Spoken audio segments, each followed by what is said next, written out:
Makasaysayang araw, Ted, at sa lahat ng ating mga kapatid. Oo. Eto ngayon, yung nakababata daw sa atin, si Chacha, may mga katanungan sa iyo, Profesor. Good morning po, Opo, Professor. Good morning, DJ Chacha. Pareho tayong 2 years old siguro nung EDSA Revolution. Charot. Nako, actually, ayoko mang sabihin sa'yo sana ito, pero wala pa ako noon. Oo, nung time na yon. Kaya Kaya ka pala importante. ng idea. Pero ang maganda dito na ikukwento sa akin ng magulang ko, yung nangyari nung EDSA People Power Revolution, maging yung kahalagahan nito. Sana nga yung mga magulang na may mga anak na hindi pa buhay noong EDSA, ganun din ang ginagawa. Pero Professor, bilang isang historian, paulit-ulit na ginugunita natin taon-taon itong anibersaryo ng EDSA People Power Revolution. Pero para sa iba, kung mapapansin natin, parang nagiging ordinary day na lang siya. At hindi na malalim yung kahulugan. So, sa pananaw po ninyo bilang isang historian, bakit po mahalaga na taon-taon ay gunitain ito at talagang hindi mawala yung alaala ng EDSA? Well, alam nyo, DJ Chacha, Manong Ted, dahil nagiging 40 years na tayo ng EDSA People Power. Sing tagal na yan nung pagpunta sa Promised Land ng mga Israelita. No? So, ibig sabihin, parang papunta na tayo sa history, sa historical. Oh? So, yun po yung nangyayari ngayon na parang nagiging regular na lang sa mas maraming tao, yung people power. Parang nung panahon ni Rizal, di ba? Nung panahon ng revolusyon. After the revolution, mainit pa. Di ba? Pero after some time, nagiging part na lang siya ng history. Pero actually, DJ Chacha, Manong Ted, mamayang hapon kasi, may rally. So, corruption. Parang nagkakaroon lang ng bagong buhay, panyuhay ang tawag nila dyan, no? Nagkaka-metamorphosis, nagbabagong anyo ang people power doon sa pagprotesta natin sa mga nangyayari naman sa atin sa ngayon. So hindi na lang siya paggunita, yung diwa ng EDSA buhay dahil isinasabuhay natin yung pakikialam, yung pagtindig laban sa corruption. So yun po, very positive po ako. Kahit nasabihin mong naging historical na yung EDSA, may bago siyang laban, kumbaga.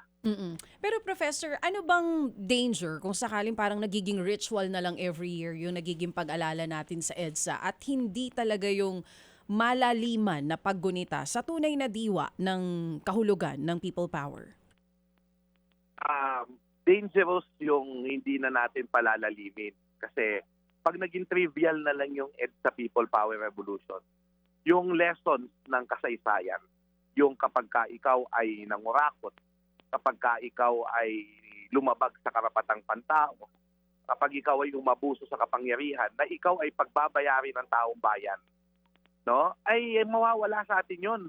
At ang mangyayari dyan patuloy na magkakaroon ng corruption, di tayo matututo sa kasaysayan, at kapag ka nagkaroon ng mga ganitong mga kadiliman sa ating bayan, wala tayong inspirasyon na pag-uugutan na kaya nating labanan yung mga imposible na puwersa na malalaki.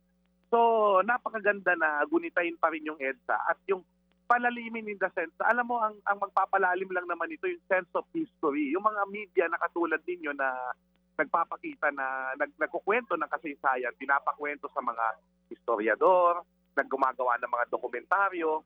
Yan ang kayo kayo, ang bagong henerasyon ang magiging tagapagkwento na ng EDSA. Kaya hindi ibig sabihin na wala tayo noon, ay wala tayong karapatan o katungkulan na magkwento ng kasaysayan natin sa mga susunod na henerasyon. Oh, ang ganda nung sinabi niya. May kasabihan na history repeats itself. Totoo ba yon sa pananaw mo, Prof? Well, hindi naman talaga nag-uulit ng todo-todo na eksaktong-eksakto yung kasaysayan. Pero may mga pattern na kapag halimbawa nangyari yung kasamaan, di ba? Minsan sasagot ang taong bayan, medyo minsan matagal nga lang kasi papagpatawad ng taong bayan, yan understanding siya sa kanyang mga leader. Pero sabi nga ni Fernando Poe Jr., pag puno ng salop, kailangan kalusin. So parang ganun din yun. Pag puno ng salop, kailangan kalusin. Kaya hindi nga tinitigilan ng taong bayan. Ang tagal na nung ating yung flood control na yan. Pero hanggang ngayon, gusto pa rin nating magmarcha at at patuloy tayo nag-iingay sa social media man o sa kalsada. So maganda po na yung buhay pa rin yung diwa ng EDSA kasi ang paalala nga sa atin, tayo ang people power. Hindi yung politiko, hindi yung mga dynasty. Tayo, ikaw, ako, tayong lahat ng people power. Dito sa pangyayaring ito na 40 years ago ang pinatalsik ng dahil sa korupsyon, cronyism at pang-aabuso sa poder ay Ferdinand Marcos Sr. 40 years after, ang nakaupo ngayon dito sa pinakamalaking iskandalo ng korupsyon sa bansa ay si Ferdinand Marcos Jr. Anong take mo doon? Ang take ko doon, ayan na nga yung leksyon ng hindi pagkatuto sa kasaysayan. Diba? Ano bang ginawa ng Marcos noon? Anong ginawa ng Marcos ngayon? I mean, nakikita ko naman, they're trying their best to do some good things. Diba? Pero yung sa corruption, diba? Kasi ang problema kasi, walang nangako sa kanila na hindi na namin uulitin yung ginawa ng tatay namin. Diba? Wala namang ganun eh. Diba? Walang pagkilala na nagkamali yung pamilya namin, nagkamali kami. So sana, kung nagkaroon sana ng pangako sila na gusto naming matuto sa kasaysayan, yun ang nangyari. Narito tayo ngayon, naulit. No? Pero yun na nga, meron pa siyang 2 taon para patunayan kung talagang gusto talaga niyang baguhin ng bayan natin. Meron pa siyang 2 taon para gawin ito. Pero yun na nga, parang ayoko namang magsabi na sinasabi ko na nga ba. Pero yan ang kasaysayan. Okay, so yung again doon sa mga cynical, no, sa mga nagtatanong, ano ba napala natin sa EDSA, di ba? Ano ba yan? Noon, ngayon, halos pareho lang. Yun ang sinasabi lagi. Again, doon sa ganung uri ng kaisipan, sa iyo, Professor, ano ang iyong masasabi doon? Mahirap dong sabihin na pareho kasi nung mismanage kasi Marcos yung ekonomiya dahil diktador siya. Ibig sabihin, isa lang, walang consensus, walang Senado, walang Kongreso.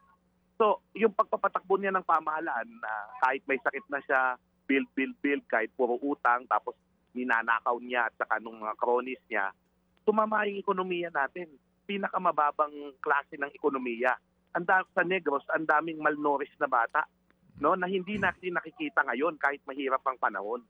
So, ibang-iba po yung buhay noon. No? Sobrang taas ng galunggong.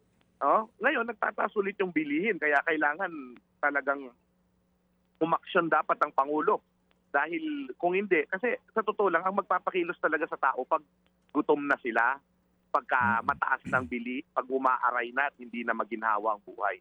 Yun, doon talaga sila aaray. Yung mga nung marami pang pinapatay, kinukulong, hindi pa masyadong umaalma yung tao eh. Pero pag nagutom sila, aalma talaga yan. So, yun, leksyon talaga yun. Yun yung kinaibahan. Ngayon, kahit papaano, di ba, maski papaano, may kalayaan tayo sa pamamahayag, meron tayong kalayaan sa komersyo, meron tayong mga civil rights na tinatawag tayo, no?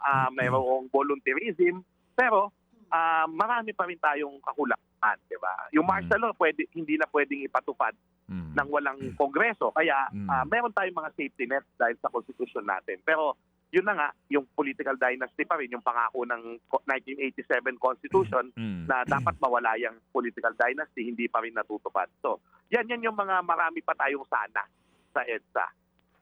So ngayon, Prof, no, sa ngayon, dito sa 40th na commemoration ng EDSA, ano ang maaari nating maging mensahe at leksyon na rin sa mga Pilipino?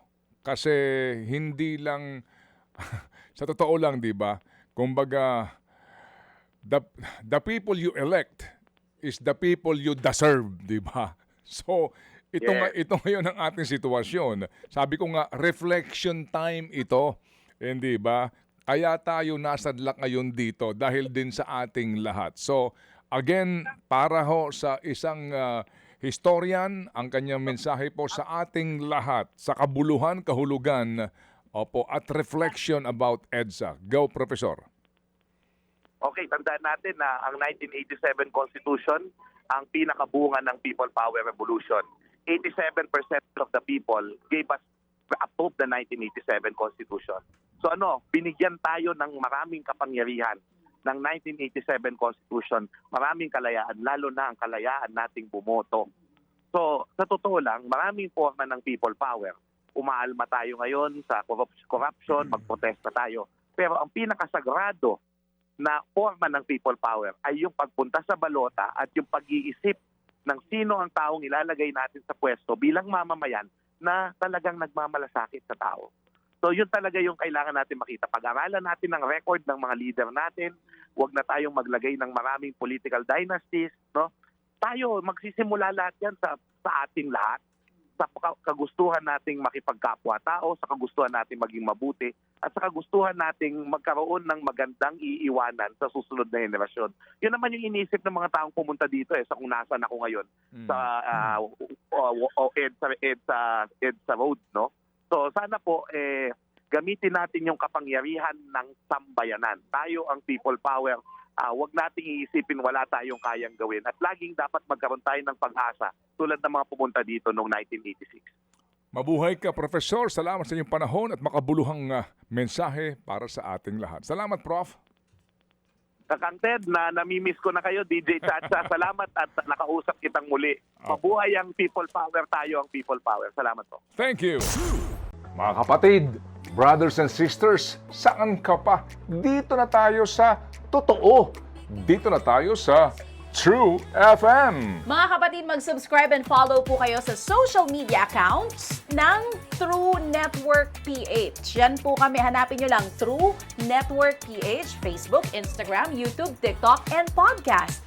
Mapa-Apple or Spotify man yan, mahahanap nyo kami. Lahat ng mga napapanood at napapakinggan nyo po sa programa, nasa social media accounts namin yan. So, paano mga kapatid? See you sa social media! Ito tayo sa